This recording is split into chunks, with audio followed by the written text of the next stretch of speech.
EVM रे प्रार्थी भाग्य काली हेब भोट गणति। बालेश्वर जिला सिमुलिया निर्वाचन मंडली रे 3 प्रमुख दलर प्रार्थी मानक भाग्य ईवीएम रे थिबा बेले आसंता काली 4 तारिख रे निर्वाचनी फलाफल बाहरिबा ने उत्कंठार सहित साधारण जनता माने चाहि बसिचंती।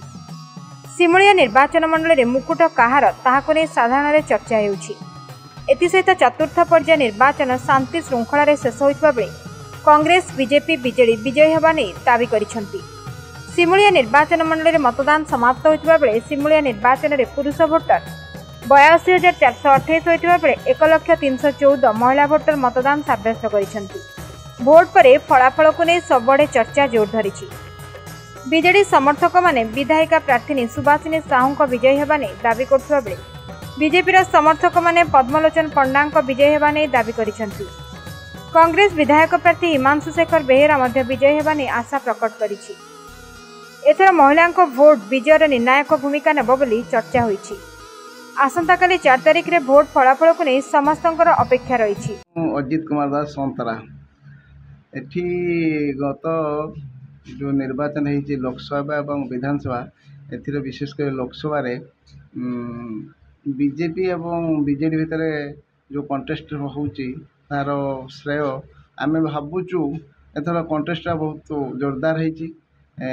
विशेषकर युवपीढ़ी में युव प्रतिभा को बाछापी चिंता कर महिला मानकर विशेष भूमिका रोचे जे से माने जो इलेक्शन ले निजर प्रार्थी चयन करिवारे निर्णायक भूमिका ग्रहण करेंगे। और विधानसभा रे बहु वर्ष धरी परशुराम पाणिग्राही परिवार एवं पद्मलोचन पंडा परिवार राजनीति कर आसुले। यही वर्ष करी बीजेडी तार एक नूतन प्रार्थी बाछी रही भितर माने कंटाकी टक्कर चली बहुत कंटेस्ट बहुत जोरदार अच्छी। प्रथमतः जो सुभाषिनी साहू टिकेट पाइले बीजेडी जो माहौल थिला ता आस्ते आस्ते परिवर्तन हो निर्णायक भूमिका आड़ जाइए। तो किए जितब किए हार तो आगामी काले जना पड़ो जहाँ महिला मानकर भोट जो आड़े जारी सी निर्वाचन जययुक्त करेंगे बोली आम आशा करुँ। कृष्णचंद्र जेना गरसंग मुझे मोर एक्सपीरियंस रु जहाँ जानुची एथर निर्वाचन रे खैरा सिमुलिया निर्वाचन मंडली रे सबुठु बेसी निर्णायक भूमिका महिला माने नहीं एवं महिला मान द्वारा जहाँ संपन्न करा जाइछि कार्य से सेमानंकर गुरुत्वपूर्ण भूमिका रही बोली मु निजे दृढ़ोक्ति प्रकाश करि पारे।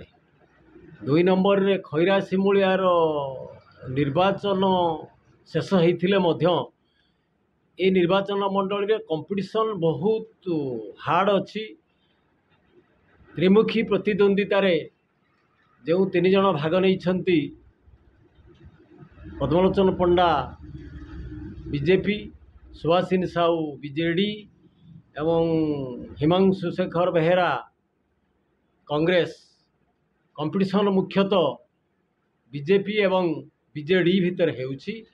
यही कंपटीशन जहाँ आम अनुमान करुचु जे जड़े कैंडिडेट जितबे 2000-3000 भोट रे जितबे कंपटीशन एते हार्ड अच्छी जे अधिका भोट रे कहीं निर्वाचित हेबार संभावना मध्य। विजय कुमार पंडा रपिया बालेश्वर।